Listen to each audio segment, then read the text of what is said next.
Day 2 News. We enlighten the dark side.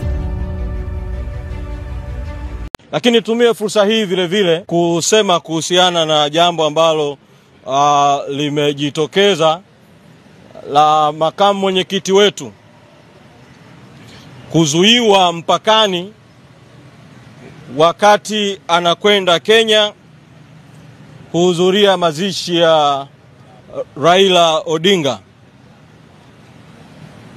Tumetoa kauli ya chama, lakini nataka nisisitize tu kwa sababu toka tutoe kauli jana kupitia kwa msemaji wetu mkurugenzi wa mawasiliano, hatujasikia tena kauli ya uhamiaji. Manake uhamiaji walitoa taarifa isiyokuwa ya kweli kwamba makamu mwenyekiti Mheshimiwa Heche amevuka mpaka kwenda Kenya kinyume na utaratibu, wakati ukweli ni kwamba wao ndio kinyume cha sheria walimzuia kwenye mpaka Hispania One Stop Center, Border Center, kuvuka sasa kuingia Kenya, na sio kumzuia tu, wakaichukua na hati yake ya kusafiria.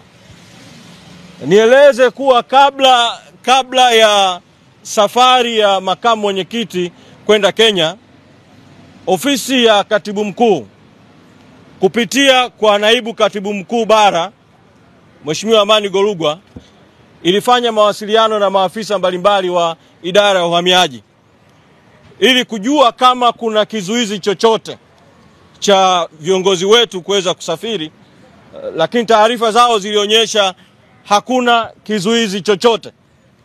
Lakini pamoja na kutoa hizo taarifa za kwamba hakuna kizuizi, makamu mwenyekiti alipoanza safari na kwenda mpakani akazuiwa na pasipoti yake kuchukuliwa. Sasa huu umekuwa utaratibu wa uhamiaji wa serikali kinyume cha sheria kuzuia viongozi wa Chadema na watendaji wa Chadema kusafiri kwenda nje ya nchi na kushikilia pasipoti zao. Mheshimiwa Heche ni kiongozi wa 4 kuzuiwa. Haiwezekani kwa mfululizo viongozi wote hawa sababu ikawa moja kwamba wanakwenda nje kinyume na utaratibu. Kusafiri kutoka nje ya mipaka ni haki na uhuru kwa Watanzania wote wenye passport halali za nchi yetu. Hiwapo kuna zuio haramu, na hilo zuio linahusu viongozi gani? Lakini katika hatua hii nitoe mwito kwa jeshi la uhamiaji, idara ya uhamiaji, kurejesha passport ya makamu mwenyekiti na kufuta hiyo kauli yao walioitoa hadharani ambao haina ukweli kwamba alikwenda nje ya nchi kinyume na utaratibu. Day 2 News. We enlighten the dark side.